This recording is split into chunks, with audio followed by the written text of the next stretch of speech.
to the largest Dead by Daylight tournament to date, the best of the best, presented by Hexy. My name is Dalsey. I'm going to be bringing the action for match 3 here, and we do have an excellent one coming up. It is going to be Agony taking on Buen Nardo, the Spanish roster taking on a legendary team here in the Dead by Daylight scene. Agony is made up of so many of the top teams that have existed in the competitive scene to date. You have Captain Nightlight, who used to be the captain of Team Legacy, a well-known competitive team here in the Dead by Daylight scene. He brings with him finger guns from Quantum, the Toxic Schmox, or Phoenix, whatever you want to say. Ryan will be bringing his expertise and talent to the roster, and then Dr. Rock from Felony has joined Agony for the best of the best tournament. Star-studded roster, honestly, for Agony. I can't wait to see them compete in this one. They have so many tournament accolades that it would take too long for me to list them here. So what I'm just going to say is that these teams, these players consider themselves, a mixed team from, 3 of the top teams in the EU, and they're ready to show exactly why they are that. Their competitors, their opposition in this match is Buen Nardo, Jordi Rex's Spanish team coming through, featuring Quiles, El Califolca, and Nakaboy, as well as Krazi as well. Forgive me if I get any of these pronunciations wrong. This team here is formed of 4 very experienced tournament players, and they've won plenty of European and Spanish tournaments as well, looking to really just bring the Spanish scene to the forefront here on the back of Jordorex's Huntress. For those who don't know, one of the best in Europe, and I suspect that we will see him bring that to the table today.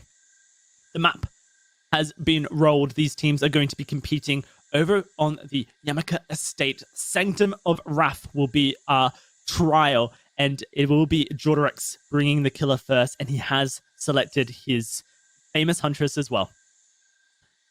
Looking forward to getting on into this one. I'm going to let the teams know that we are ready to go. Invincible Kittens versus Prisma was 2 minutes 3 seconds in game 1.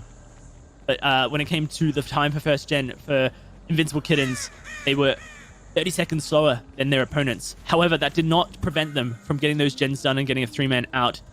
Looks like we have a little bit of a change up here coming through from Jordorex. Not what I expected. He's brought the Bushgut for that faster wind-up time and the Oak Haft, which reduces the cooldown after a hatchet toss, allowing him either to throw a second hatchet faster or go for that basic attack faster as well. Going to be looking to try and scout out the survivors around the map, and look at that, he's found one. It's Ryan coming through. Claudette, we'll see how he plays this one. Trying his best to find a hatchet around the wall, but it's very difficult to do so.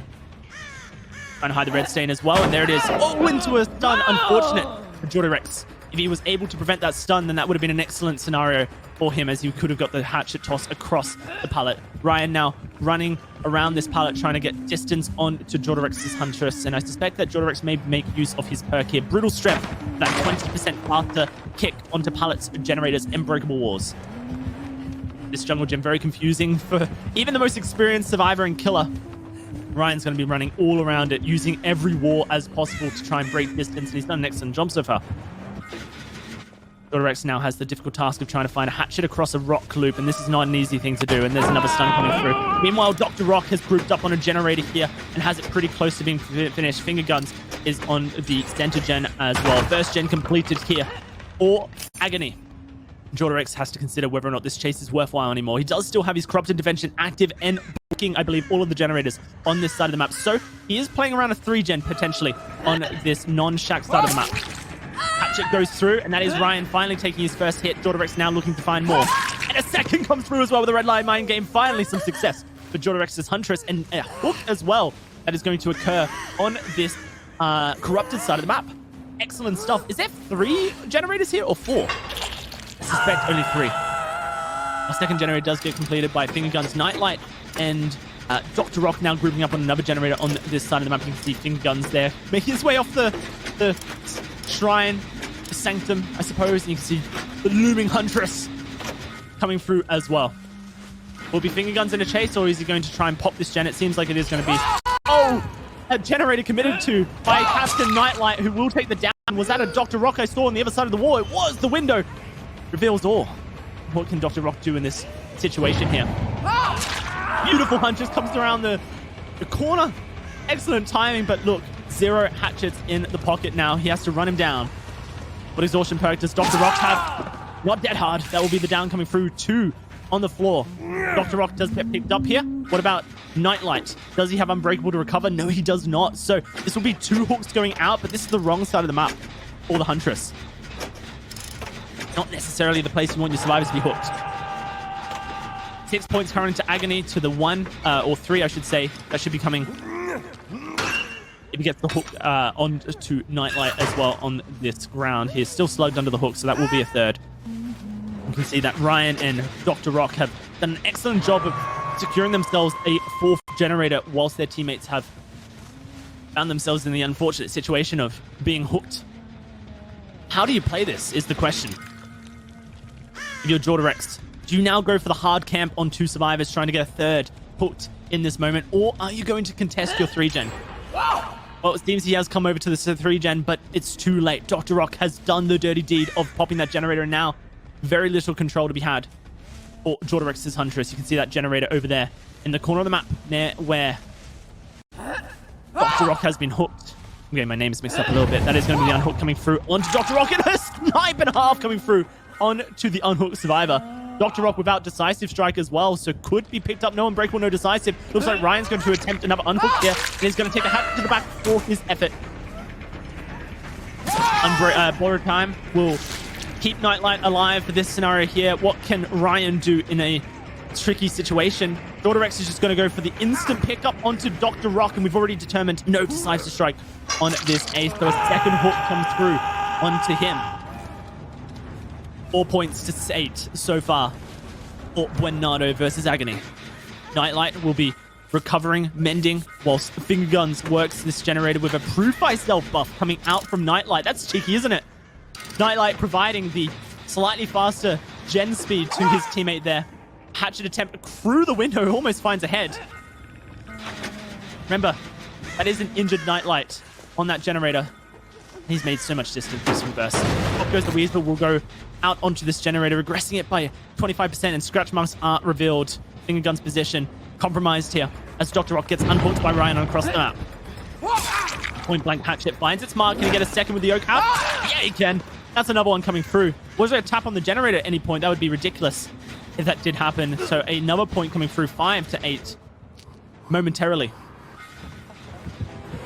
Or Jordarex's Huntress really actually pulling his team back up in an unfortunate situation. Dr. Rock gets reset by Ryan, which is important because obviously he is Death Hook now, and Nightlight's going to have to try and make his way out of a sticky situation. Here comes that Huntress around the corner, dead hard towards the pallet, and a hatchet I miss, I apologize, does find Nightlight in the back, and no decisive strike available for Nightlight as it is expired. Another hook, 2 of them close to each other. Ryan going to make another save for his team here. 6 to 8 as I believe Finger Guns tries to make his way through these awful heads, the idols of the Sanctum of Wrath. Dr. Rock 50% on the generator across the map. Jordarex going to have to find Ryan lurking, hiding, looking for a rescue. You can see him here behind the rock, biding his time and waiting. Nightlight doesn't have adrenaline to help him out in this scenario. The generator very close to being completed here. You can see from Dr. Rock and Finger Guns. What about Finger Guns? And adrenaline is in play. Oh, a hatchet tossed from the shrine. Looks like Jordarex wants to contest, and contest he attempts.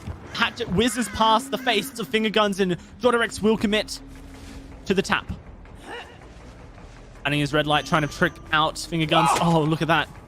The reeds, bamboo providing assistance to Finger Guns, the killer from Agony. That hatchet finds its mask, and with one hatchet in the back, Jordarex has to make the decision. Does he commit to this chase, or does he try to reload? Window's there, but can he find it? No, he fakes out the vault here. Gate has been opened across the map. We'll have to see exactly how this team is going to play it. They're currently resetting Nightlight, who is on his Death Hook. Finger Guns doing his best to try and run his team out of this one. The endgame collapse has started. Finger Guns on his 2nd hook, and I suspect what will happen is that this team will try their best to give Finger Guns the attempt of finding a hatch. Yep, that's exactly what they are doing. All three have escaped, but Finger Guns, well, he's going to get held at this 4 wars, you suspect, for all eternity. Oh, man. He is certainly putting the juice into this loop here. I think Jordarex may have to reload. He's currently hatchetless. There is a pallet to his right here, which potentially could extend this chase even longer, but we don't know where the hatch is. Perhaps the team has found its location, but it doesn't matter. It seems like this will be the end of it all, and Finger Guns will find his untimely demise here on the Sanctum of Wrath. Agony secures 16 points on the table. Finger Guns will be hooked once more to secure another 2 points for Buen Nardo in just a second, I suppose. After Jordarex decides that hooking is the correct decision. He's waiting out Decisive Strike, I believe, but at this stage, you would have to imagine that Finger Guns would have to have at least 3 of them. Maybe he knows where the hatch is. Oh, he does. Is he teasing? The teams are allowed to BM each other in the game. As long as it is in-game and not out of it. Oh, he's leading him. He is totally leading him. The hatch is over here. You can have it. I promise. I promise it's all yours if you want it. Come and take it, Finger Guns. Trust me. I have nothing to hide.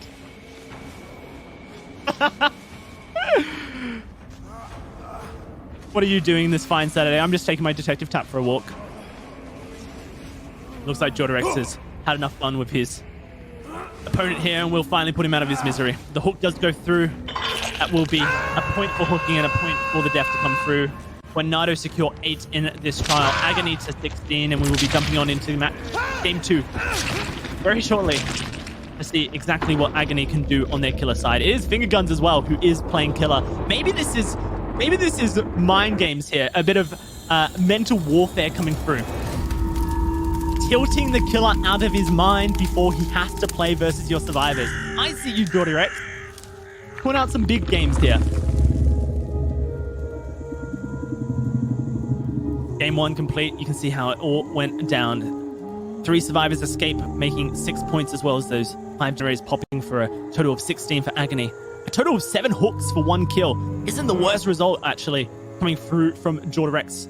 That is a really, really strong killer result on a map that may be difficult for killer in this. We'll have to see exactly what Finger Guns is able to procure. Now, I don't know exactly what Finger Guns is going to be playing, but if you're familiar with Agony and their time in the competitive scene, then you will know Finger Guns as a Spirit player. And that would be my bold assumption coming through for the next match. Once I get myself into lobby, I will actually find out for sure whether or not that prediction is correct. The players are ready to go. We are loading into match 2 here to see exactly what Finger Guns is able to do on Spirit. So far, we've had 3 showcased over our 3 matches so far.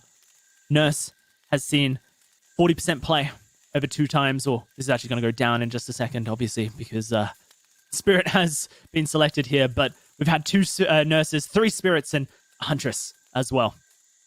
Let's get exactly where Finger Guns is, and a little bit of a change up here. He is going for the duration and the movement speed add-ons here.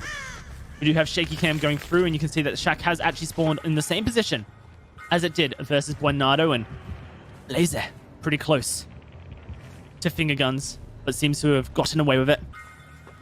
Frizzy's playing towards the back of the map here, where it seems like Finger Guns may be heading over towards next. Nakaboy has been spotted and is going to be in chase. Has his D-War and life to get him away from this. The chase should be well and truly a good one now, as Nakaboy has all of the space in the world to be able to avoid a first phase. Is running though. Oh, Finger Guns swings out of his phase walk and misses, but I don't think that Nakaboy is able to get in distance here, and that will be the hit coming through. Very different build coming through on Finger Gun Spirit. Rancor and Hex. No one escapes death. The good old Noad coming through for Finger Guns. A drop down will be well heard, and Finger Guns going to secure an extremely fast down on to Nakaboy's Adam. Let's see what the rest of the players are up to. You can see that El Ete Volka is working a generator up here with Krazy, and Blaze is setting up to try and get a rescue on to his teammate. Finger Guns now phasing, and I suspect towards this center gen, and that's exactly where he is. Gonna swing blindly, but is just getting there the pop goes the weasel kick. A 25% regression onto that generator, and he has just spotted Elk sprinting away. Survivors have grouped up a little bit here. The rescue does come through from Blazer on to Nakaboy. Finger Guns is still on this this other side of the map. You can hear him phase walking and gets the hit onto Elk as well. Does have Iron Will though. We'll see how that impacts in this chase. Still no duration. I suspect this is a fake coming through. No, it isn't. That duration makes such a big difference, doesn't it? Gets straight back into his phase walk because he has that duration, and these short phases allow him to use it so much more frequently. In the grass, a very difficult position to be, but I suspect that he's sitting still between the two grasses. No, he's sprinted all the way out. Elk besting his opponent in this one, does get massive distance versus Finger Guns in a full phase walk, and that's going to be a lot of time wasted here. See, Nakaboy and Blaze, they have almost got a generator done in the garden. Rancor showcasing the locations. The snapshot auras are visible whilst in phase walk. One of the reasons why you'll see Spirits bring Rancor into the trial is, one, it secures a kill onto your obsession at the end of the game. You don't have to worry about those hook states whatsoever. But two, you can see the snapshot auras in a phase walk. And Finger Guns makes use of that information to know that two survivors are on the generator. Krasny has been located and downed for a second hook coming through. So far, only a single generator has been completed. Buen Nardo trying to ramp up their points to contest Agony. A third generator. Look, all of the survivors located during that phase walk. Excellent stuff coming from Finger Guns. You can see why he brought this. It's a party. We're celebrating up here on the shrine. You can see Elk currently hiding out. Lazy, making distance, trying to hide. We go for the 50-50. No. Oh, gets stuck in the rock, but is able to recover. Finger Guns finds the hit. Nakaboy will take over this generator, and Finger Gun's going to look to try and take out this Claudette towards the shack. A really difficult position to be on this map here. You can see the jungle gem's very strong to her left. Slays the pallet, but gets it wrong.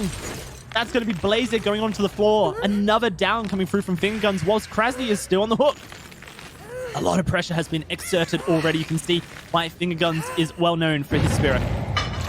Unhook comes through, but that's an extra point coming through for Agony. 19-12 so far. Prezi does have a decisive strike, so most likely just going to sit on this generator and wait it out. Nakaboy spots a Dole Totem, but doesn't seem like that is his top priority right now. Of course, we know better.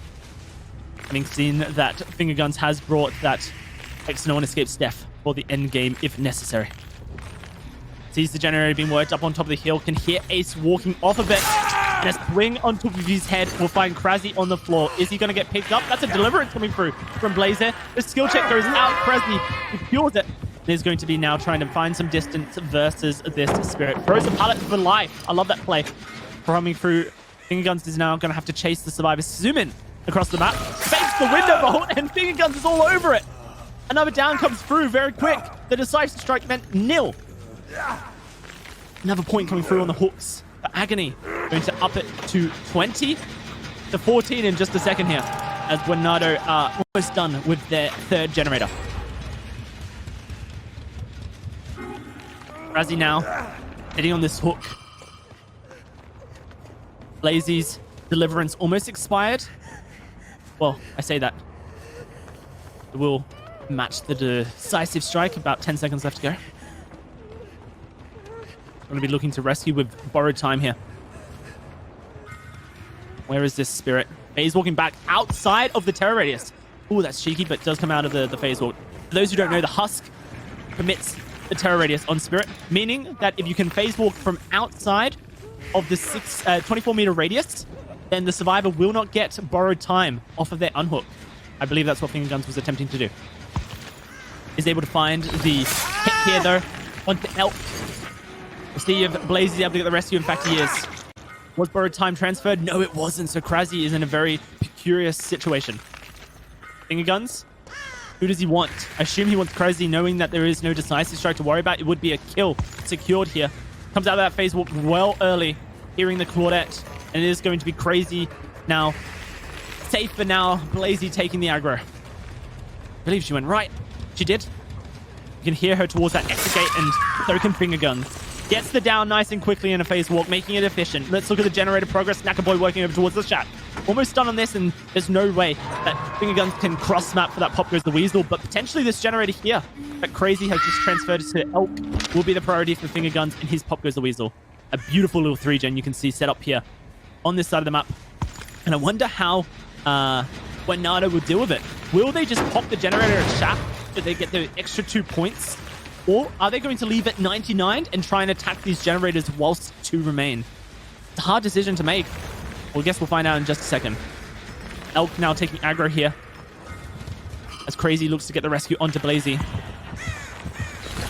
There's the swing coming through onto Elk Sneer. And there's the phase walk coming through as well from Finger Guns. It looks like Nakaboy's working a second generator here. Is he chasing? No, he is contesting generators well and truly. Through the wall we go. Nakaboy with life getting some distance towards the pallet, but I believe Finger Guns may look for 2 survivors healing in just a second. No, he is sticking to this chase. Pallet goes down. Finger Guns hasn't entered the phase walk just yet. He is very happy to just break this pallet and then go for the phase walk. I love that decision as well. Reduce the risk involved. Window vault. We'll be able to scout out the item afterwards. Listening. There it is. Finds him. Nakaboy takes a hit. These generators here are the priority because you cannot let them get broken. Nakaboy has 99 to the generator, I believe, over towards the shack. And so what they're doing is trying to give the whole sense of illusion, security to Finger Guns that, yeah, don't worry about it. We're not that close to being done. In fact, they are. Urban Evasion with Iron Wheel. Can he get the distance on this? With Sprint Burst, he does. Elk able to get some massive distance. Now 3 survivors up towards the hill, and I believe Finger Guns is coming over towards to say hello. In fact, he is. This is a fake. Phase walk just becomes available. Look at the ace in his eyes, and he can hit him! He does! Crazy's been outwitted. Now phase walk will try and seal the deal onto this ace. I do believe he has life, if I remember correctly, but it's not enough. Crazy will go down, and that will be the first kill of this match here coming through. 4 Finger Guns. Let's see what the rest of the survivors are doing. Grouping up on towards the generator on the other side of the map is a 3-man, and they have proved by stealth, so it's going to do quick work to that. Only takes roughly 37 seconds with 3 survivors on it, and the generator was almost done, so that's a 10-second job. And the generator does get completed. Now someone has to cross map over towards Shack. Oh, Urban evading towards his death. You can see that Blazy seems to be in charge of this one. Nope, just hiding. Maybe Nakaboy will go back and complete the job since he's injured and has adrenaline. That makes sense. So generators will get completed here for Buen Nardo. Excellent stuff, but can they get the rescues? Agony currently 23 points. 24 points, I should say, to 18. Through that hook in the basement as well. Oh, well, that is not nice. And remember, there's a little secret up Finger Gun's sleeve. Hex, no one escapes death, has activated. These full health survivors are not safe. You can see the totem there in the bushes. And I believe that was Scratch Marks as well. It was spotted. Finger Gun's now chasing Claudette. Can he find her? The gate has been opened. Blazy doing his best to get distance, but stand on the space. No, he held his sprint burst at 99 to get the vault out of this one. 2 escapes is going to add 4 points to the total, but it's not going to be enough to secure a victory here for Buen Nardo. The attempt on the hook was unsuccessful. Agony will finalize this trial. 25 points to 22 here on the Sanctum of Wrath. Finger Guns getting the job done for Agony.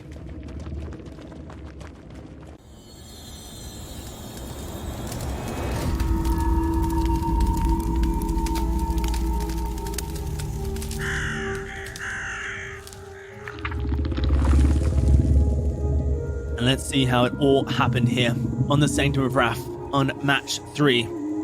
Agony able to secure 1 extra hook state, or hook I should say, over their opponents, as well as securing an extra escape as well. Seals the deal here on the Sanctum of Wrath. Agony will be progressing to day 2 of the Best of the Best tournament, to be played Friday, the 11th of September, 1 p.m. Eastern. Unfortunately for Buen Nardo, the aubergine-loving, beautiful men, we will say goodbye. They put up a good fight, though, and I would have loved to have seen more of Jordy Rex's Huntress throughout this tournament. One of the few killers that has mastered our beautiful Anna But unfortunately, that will be the end for them. Let's cross it off in blood. Unfortunately, we do lose Buen Nardo here in this round of 16 matchup. Team Kanapek besting Eternal earlier in the day. Invincible Kittens doing the same to Prisma. Now Agony go through to our double elimination stage of the tournament. Up next, Oracle will take on Nico Knee. The battle of Aaron versus the Nico D loving team with Garuku as well. We'll see what they can do. We're going to throw it to a short break, but when we do return, match 4 of this tournament coming up.